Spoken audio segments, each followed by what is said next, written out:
And I hope that I have put together something that will help illuminate some of the things that maybe you have heard, and open the floor. Hopefully, because I'm really enthusiastic about this stuff, this is actually part of a much longer training session, but I will do my best to leave plenty of room for questions at the end.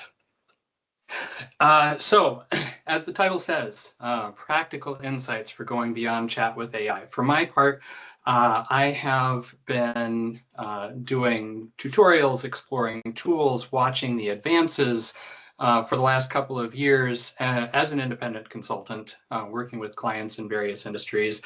And so I have gotten particularly familiar with not just the technology, but kind of how it works, why it works, what it's valuable for.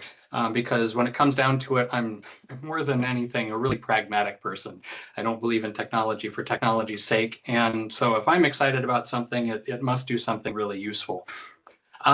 My company actually rhymes with detour. It called it VTour. There's explanations for that on the website, but essentially, in that vein, I do training, I do advising, and then of course I do building of solutions in primarily the supply chain and manufacturing space with AI tools.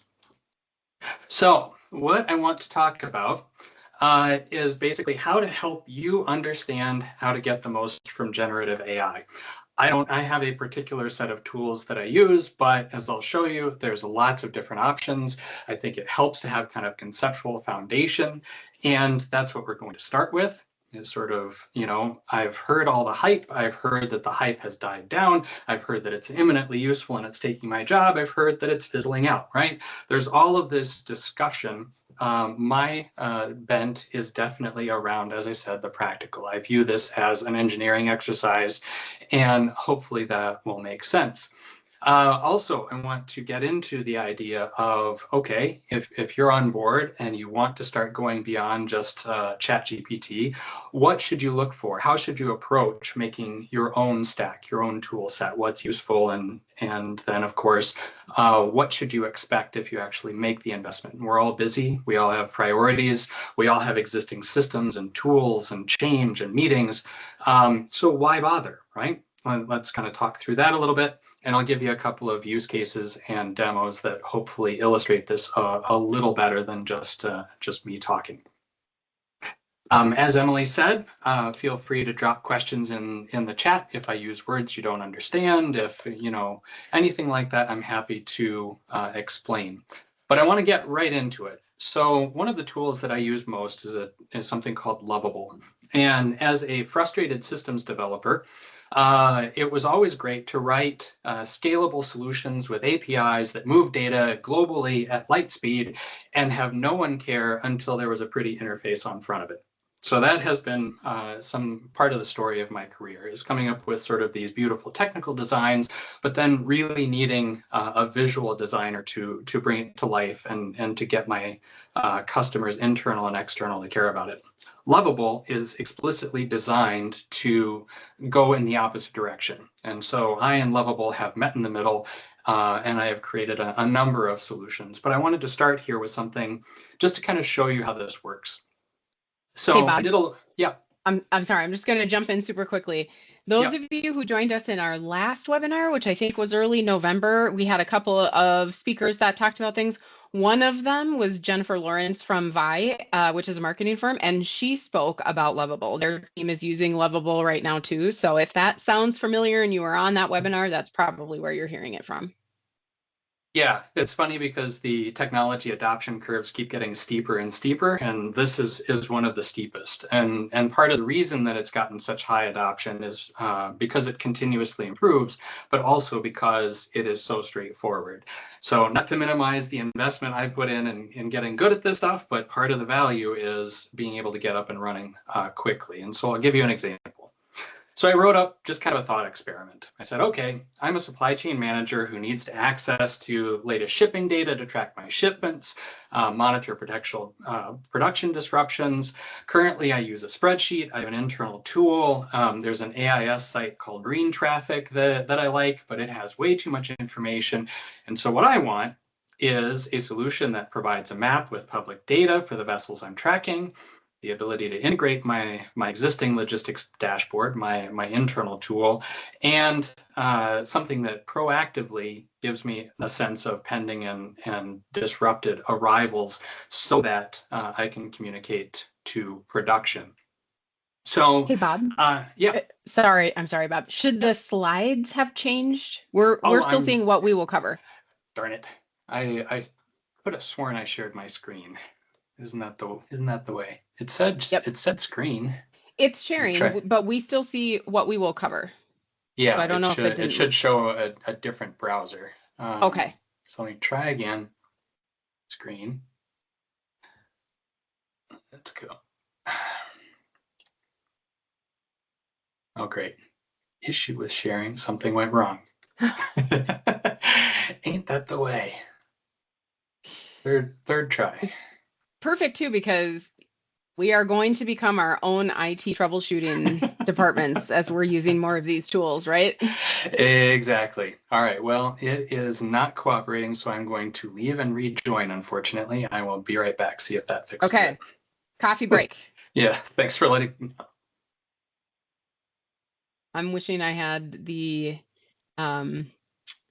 Jeopardy theme song to play in the background for everybody. Thanks for hanging tight, everyone.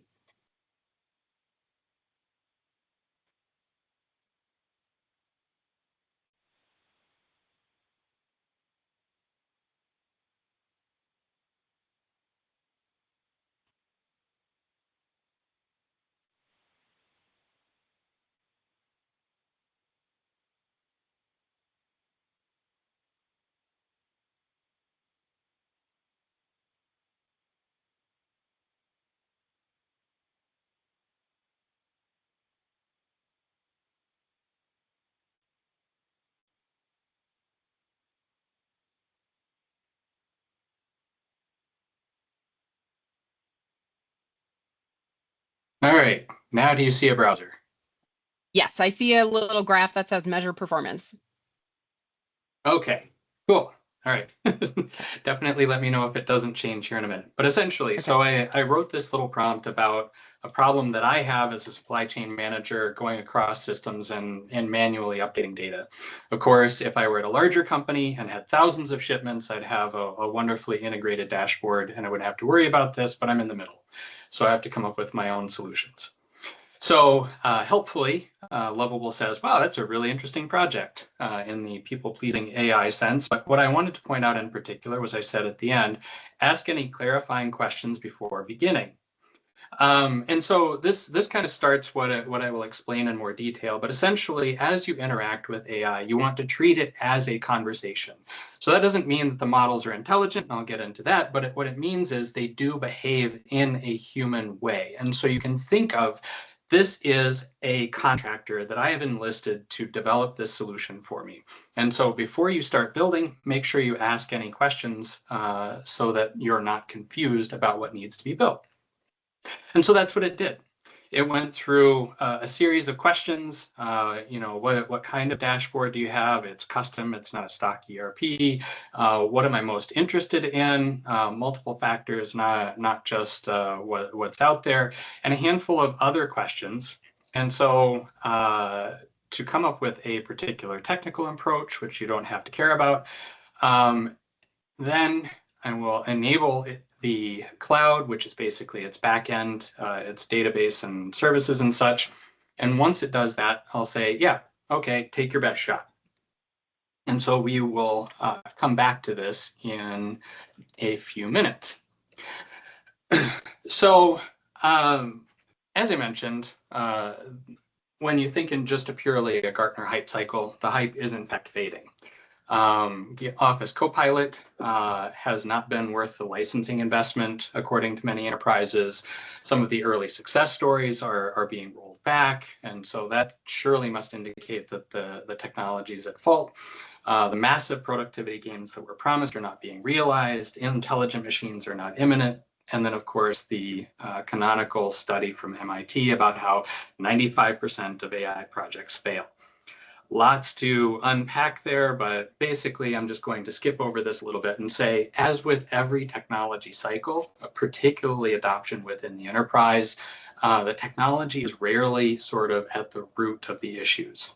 You must have organizational buy-in. You must have the ability and the willingness to adapt process. You must have all of these factors that contribute to evolving your organization and your processes to make use of a piece of technology.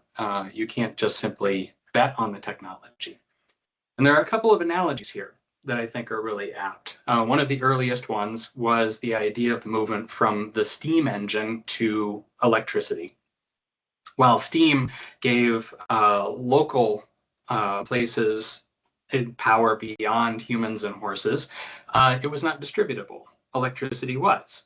Well, the initial adoption of electricity was not terribly successful. It was basically in the same sense a faster horse. They had to actually re-engineer factories, re-engineer buildings, how things were connected, how people communicated in order to actually leverage electricity, and that took about 40 years. So an obviously superior offering still took 40 years of displacement. Fast forward to the internet and ultimately the cloud.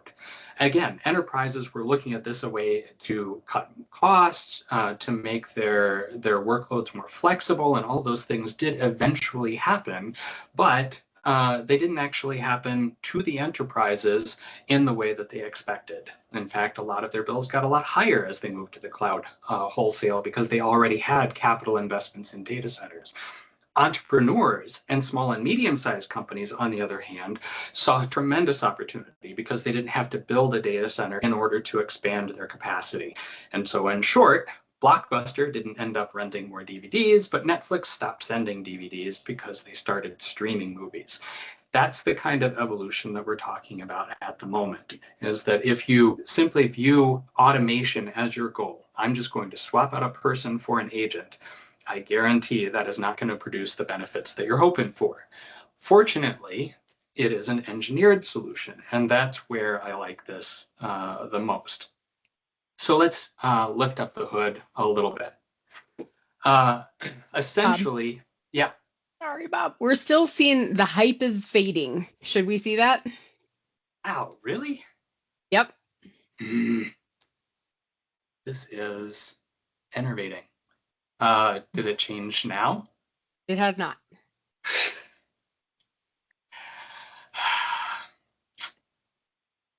Well. I am definitely sharing my screen. It is telling me that it's the same browser. I'm still just using the browser. Oh, Teams, we all love you. All right, I'm going to try this again. Let's see what it says.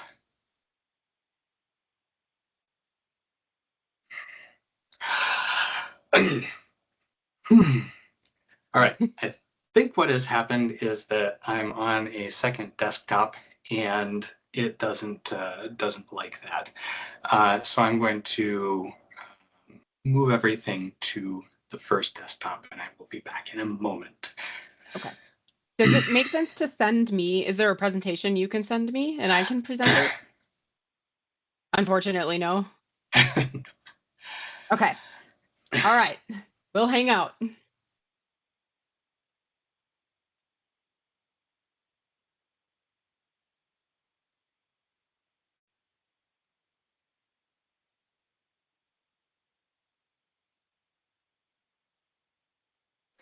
So I just put, can I play the Jeopardy theme song in the background on a Teams meeting into ChatGPT, which is my preferred AI LLM at this point. And it says the Jeopardy theme song is copyrighted. Playing it publicly, even briefly, can be considered a public performance.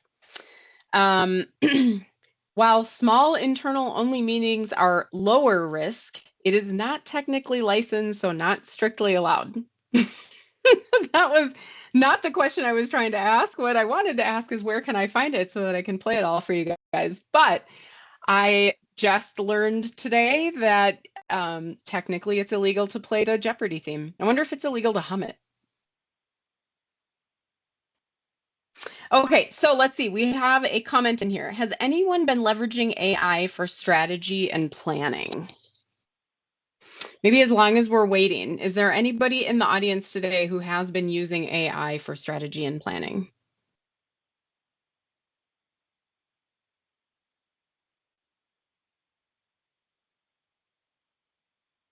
You may come off mute.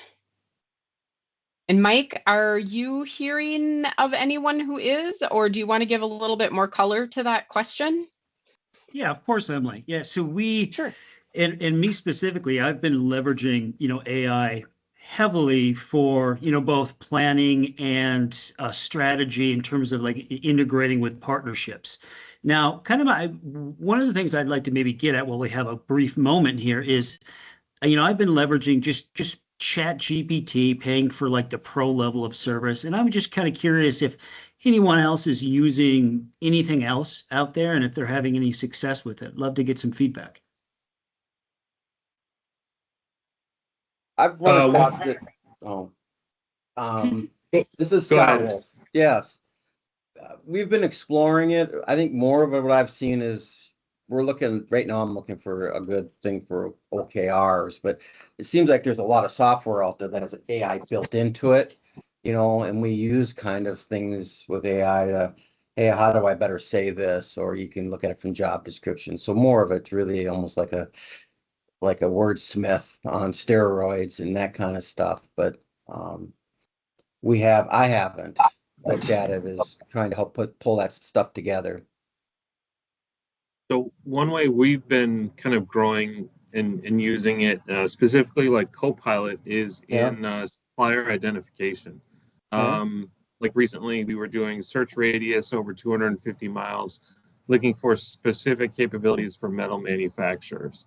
So we've done that, and then we're also starting to utilize it more for creating RFPs, but our biggest concern with that is getting through the firewall. We don't want to send this mass RFP out to these multiple suppliers just to have it rejected because they think it's some auto message. So how can we best personalize that message within the RFP and then still build the relationship? So that's kind of where we're at with that. But it's been an interesting practice, but Copilot is what we've been mainly using for that. Sure.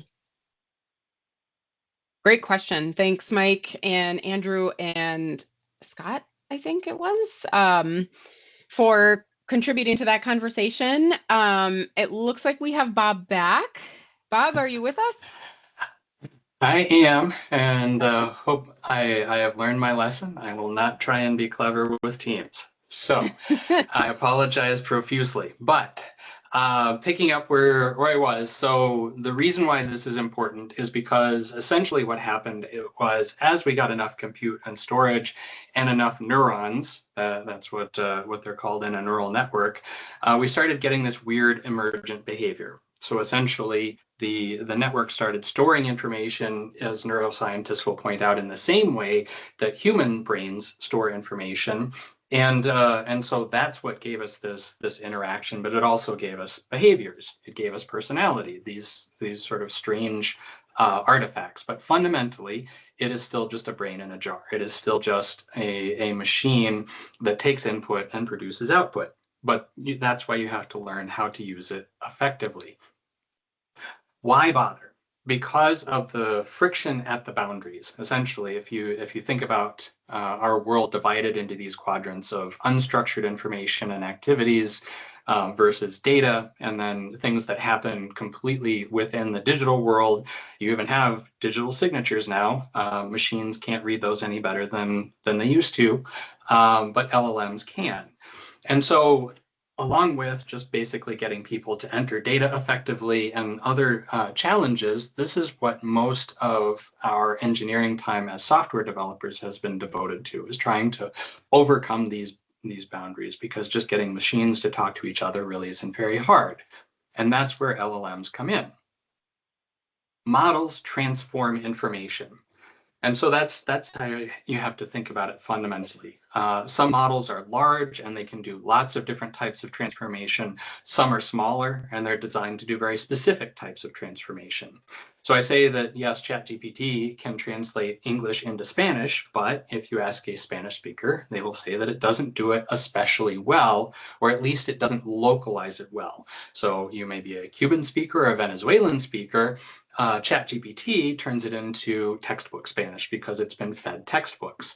And so there are other models created by the United Nations that are designed to be localized and capture nuances of language.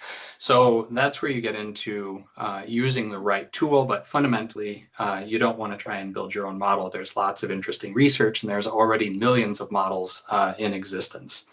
But you can turn supplier emails into database entries, and that's where the problem that was just being discussed becomes interesting, and I can get to that in a minute. You can do speech to text, so you can give voice notes from the warehouse floor that turn into work orders, and you can turn intent into software code. And so I'm going to try, and I'm going to ask this time. I'm going to switch back to our ShipLite Pro. Are you seeing this now, the application? Nope, we still just see friction at the boundaries. Oh my gosh. Okay. So let me do this because I had a backup thought about this. Okay. In the meantime, Bob, can I give an example of a Yes, company please do. I can talk through this. Okay, I spoke to recently. They are using a tool that I will try to find in the background, and then I will put it in the chat, but I can't remember what it's called. I'll have to go dig for it. But essentially what they're doing is they're a project-based company. So they build things that go in warehouses. And so they have their end-to-end project process goes from, where it's sold, and then it kicks into the procurement team and the buyers and the project managers and all the things that have to happen to build this out. And they don't have a software that tracks everything from kind of tip to tail. What they ended up doing is implementing this new software that I'll send you the link for that does that thing. It combs their email inboxes, and all they have to do is make sure to reference a project number or some sort of a code, and it will read all of the emails across all of these inboxes from all these team members and kind of pull in everything that's been done in a project format related to that project, what's outstanding, and it essentially sort of becomes like their digital project manager just based on the email traffic that is flowing through their inboxes. So I thought that was a super cool use, and a lot of companies I've seen sure manage a lot of their business on email, and I think that kind of a tool could be really interesting for companies if they're just combing inboxes and pulling together information from that. Yeah, that is the exact kind of I swear. That is the exact kind of thing that I was talking about. Basically, is the ability to turn information into data is what makes this most powerful. And so whether it's going through email and picking out names of customers, or it's going through the documents and pulling out highlights, it's all fundamentally the transformation and crossing those boundaries from digital to data.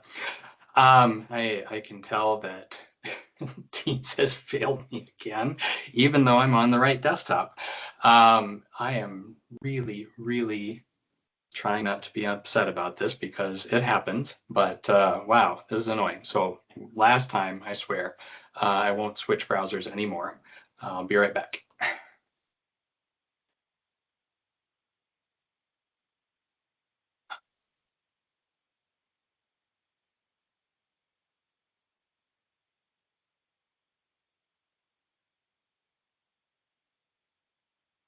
I'm muted.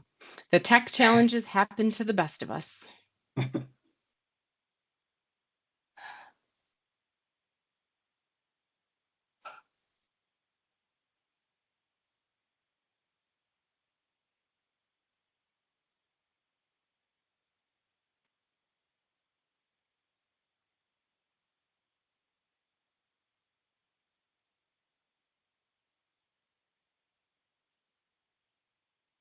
The good news here. Oh, you're back, Bob?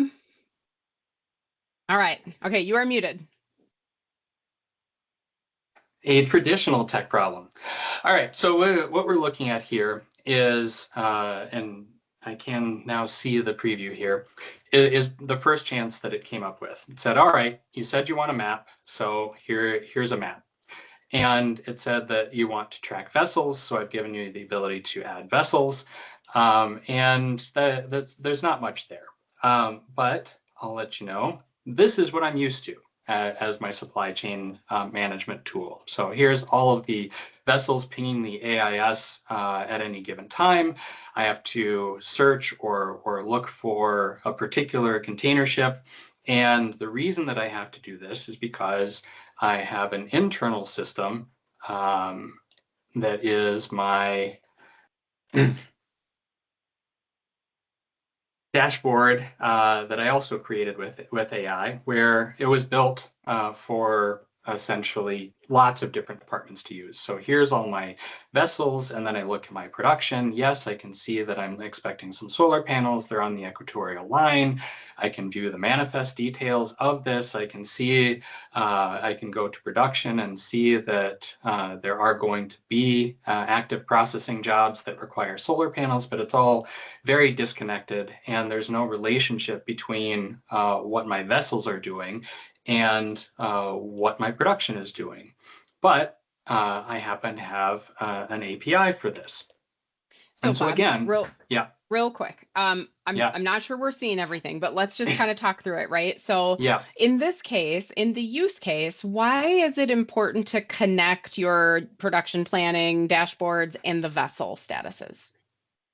So essentially, the use case is we all deal with lots of different systems in our lives, and they have different sets of information. They were created for different people, for different roles.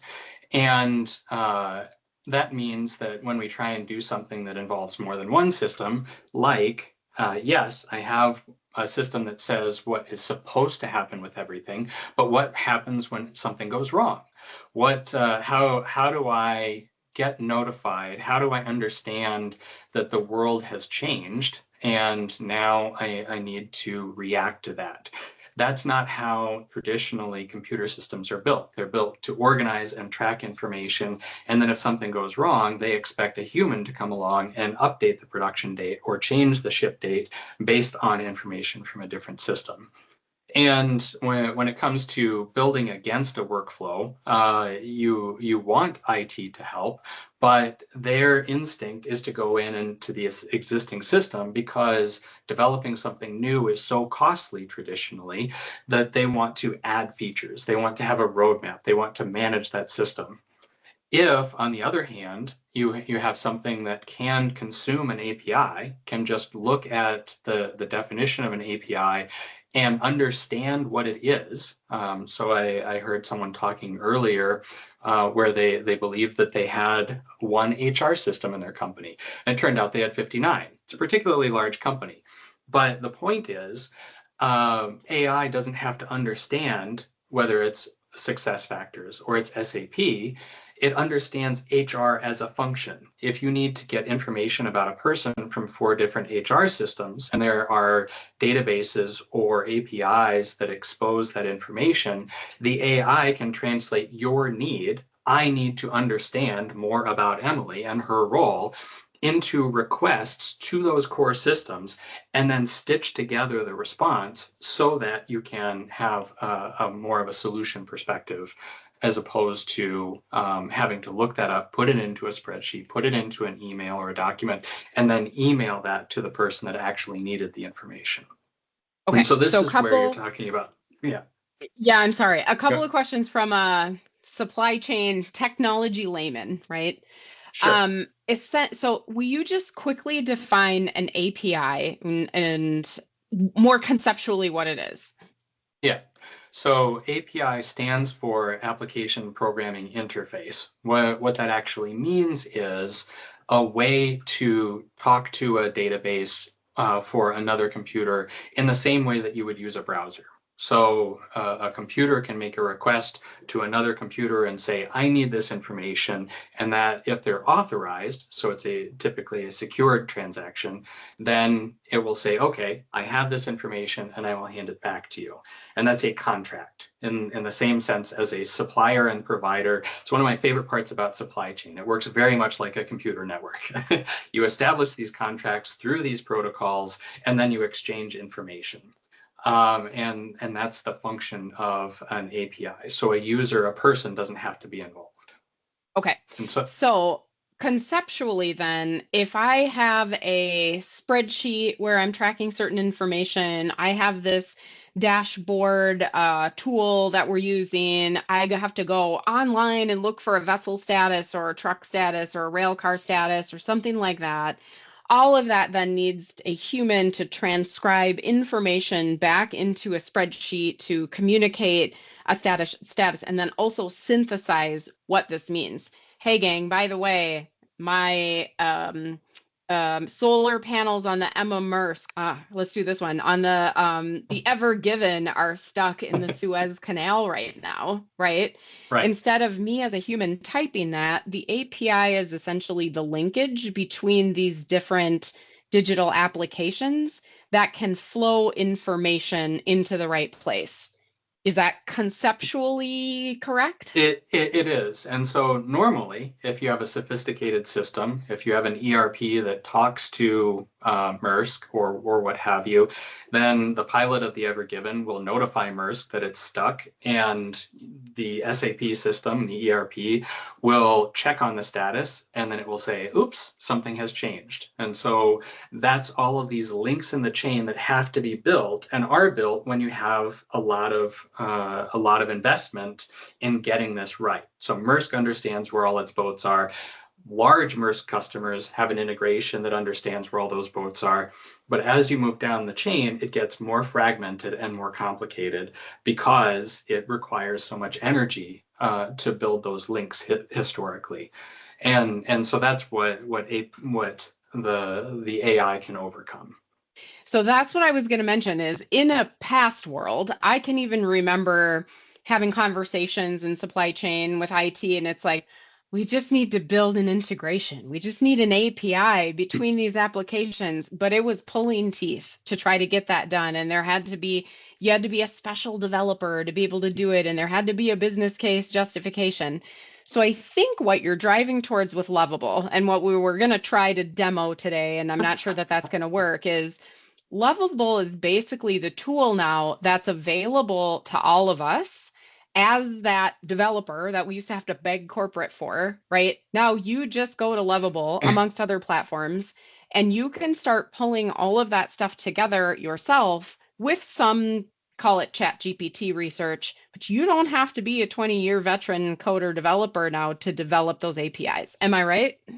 That is exactly it. Yes. Okay. And what I will caveat, just to try and stay on agenda, even if I'm not showing it, is that we all have a mess, right? We have OneNote, we have a CRM, we have a dashboard, we have reports that IT runs monthly and emails it to us, right? We have all of this information that is available.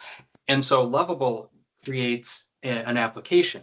But if you use something like Claude or ChatGPT, the reason that you want to invest in a subscription is that a generic out-of-the-box model, just sitting down at ChatGPT, typing in a question and getting an answer, is valuable and helpful, and that's great. But if you build up what's called context, meaning you've given it documents, you've given it, say you work in environmental health and safety, you provide OSHA regulations as part of your context to the model. You provide your company's policies and procedures to the model. And so then each time you ask questions of it, it knows more about you, and so it answers questions better for you. And so I'll give you a bit of a silly example, because there's a new standard that came out last year called MCP, Model Context Protocol. Long story short, it says, here model, here's how you use APIs. That's all it was. It was trying to standardize on that. And so I love music. I have a library with 4,000 songs in Spotify, and but I would never build a playlist myself because it just is awful to try and pick out from 4,000 songs and create a playlist of what I want to listen to. But I can ask Claude, I am in the mood for 90s grunge music. And then Claude will talk to Spotify, create a playlist in Spotify, and actually change my current Spotify to my new playlist for me. Now, again, that's a trivial example. It's a fun example, but it works exactly the same way with enterprise software. And where I want to poke on the Copilot example, as compared to something like Claude, is that when you're in an enterprise environment, and this is why it's pulling teeth in many cases to do the development side, enterprise is very protective of itself. We all have data silos, right? And this is where, in order to truly leverage this, we're going to have to get past this. We're going to have to understand that protecting and turfing our data is getting in the way of our companies doing better. So you build collaborative teams that want to do the work better, and then AI can accelerate the progress. Enterprise solutions like Office Copilot are very, very nervous. And so they're very cautious about how they're going to interact with you. They respect all of the security boundaries for the SharePoint sites or the file folders or whatever that are already in place because they have to. If you're not supposed to have access to that information, Microsoft didn't want to introduce Copilot as a hack to get you access that you're not supposed to have. But that makes it slow, it makes it less effective. And so as you think about experimenting, as you think about getting familiar with these capabilities, my recommendation is to get non-sensitive data, to get public APIs, to get, all of these things that are part of your information ecosystem and feed them in, because then you will start to see just how powerful this can be and start redefining what is truly protected. Right? PII in a healthcare scenario, that's really obvious. It has to be always protected. Compliance regimes, data harbors and residency, all of that has compliance burdens associated with it. But that's not what most of our days are. Most of our days are annoyance, right? And how do we get platforms and tools that help us overcome that part of our day? Okay. We have a question in the chat. I also just put this technology is called Holocene. Holocene is a company out of Europe, but it is used in the US also. So if you guys want to check that out, feel free. The question in the chat is, how safe are your documents when being loaded into ChatGPT or other AI tools? Let's ask this, and then I would also ask the audience if there are any specific use cases maybe that might come to mind where it's like, can I do this? Maybe we could just do kind of a rapid fire with Bob for the next 10 minutes of like, how would we approach that? What could be out there? But let's go to the safety of documents first. Yeah, and I promise I will make a 10-minute version of what I was supposed to show, just so you can see it in action. So the short answer is, do you upload documents to Google Docs? It's effectively the same thing. If you don't have a Google Workspace or a tenant environment around your documents, Google has permission to read the documents that you've uploaded. And so does ChatGPT train on your data? If you pay a subscription, there is a setting where you turn it off. And so it is like any other cloud service. You want to respect the boundary. You don't want to transmit anything that is truly sensitive, and truly valuable and problematic if it leaks. But as far as raw security, they have every incentive to be just as secure as all the other cloud services that you use. Good to know. I've wondered that too, because we do pay for like the secure accounts and such, but I still wonder like, how secure are they? So thank you. Does anybody have an example where maybe they're going to a couple of different data sources online or in their own company to pull together a dashboard or a status update or some other report that they're doing, and might ask, hey, how could I approach this if I wanted to try to automate it more?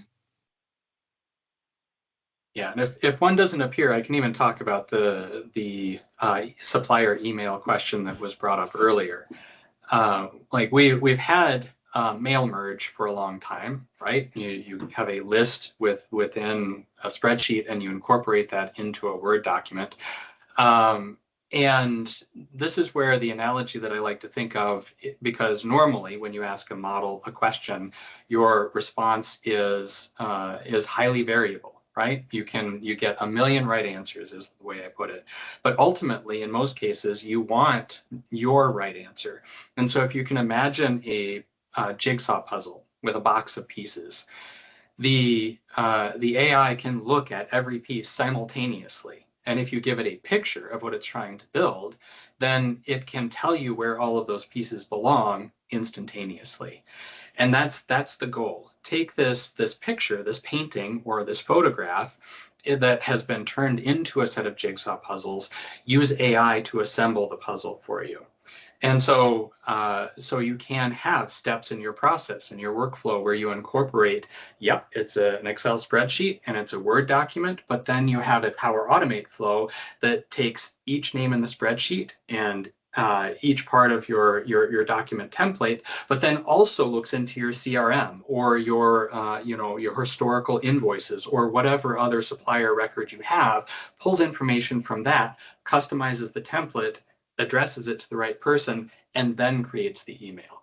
Right? Those are things that you can do with text without having to understand the technology. I think that's a really important comment too, is these platforms like Lovable and others are natural language, I think they call it, right? You just speak to it like a human being. You don't have to speak to it with syntax or code or anything, that you just use that human natural language to build the rapport for it to then accomplish the task. Yeah, and I think that is incredibly important, because the other thing with transformation is accessibility. One of my favorite stories that I have heard up to this point was Google released their Flash model. And so if you were in a truly protected environment or a truly mobile environment without network connection, you can run models locally. You can't run ChatGPT locally, but you can run an open source model from OpenAI locally on your machine. It's not as fast, et cetera, but you know for a fact that your information is not leaking anywhere because it remains within your machine or your particular network. Google Flash, Gemini Flash, is meant to run on a phone. So you have LLM processing on a phone, and they put it out to the world. Why? What would you do with this? And they had a contest. And one of my favorite responses, you had plenty of people where they just carried a laptop into a jungle and had essentially the bulk of human knowledge available to them on a laptop to assist farmers in developing countries treat their soil better, right? There's all sorts of those kinds of use cases.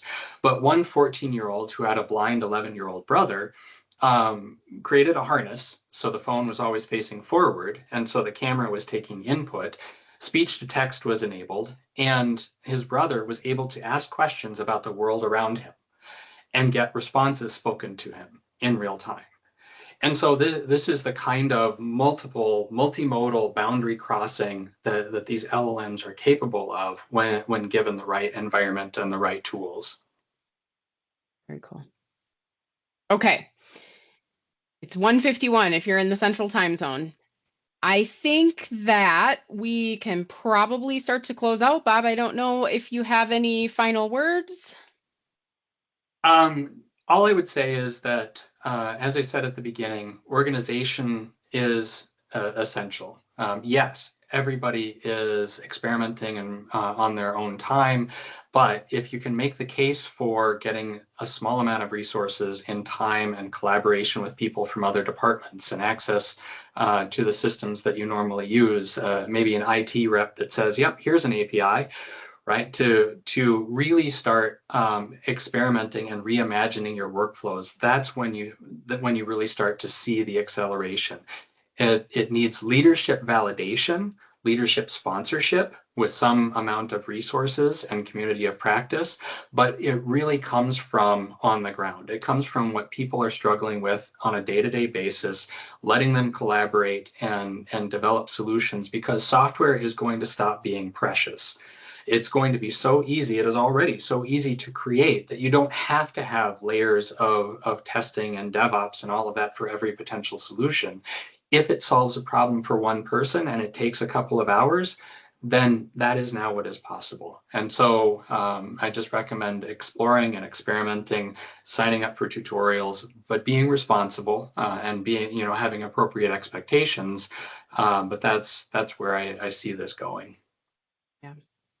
If there are activities that you find annoying, that are transcription, mindless, those types of things, I would really highly suggest starting to use some of these tools responsibly. Do not use your company's data, and do not, if you can get some sort of a subscription to one of these tools that kind of keeps everything in a closed environment, please do that. But start experimenting with, how can I do this better? You can ask the tool, how could I do this in a more automated way? What tools are available? Even just trigger on, this work is sort of mindless, it's kind of annoying, like, how can I do this better?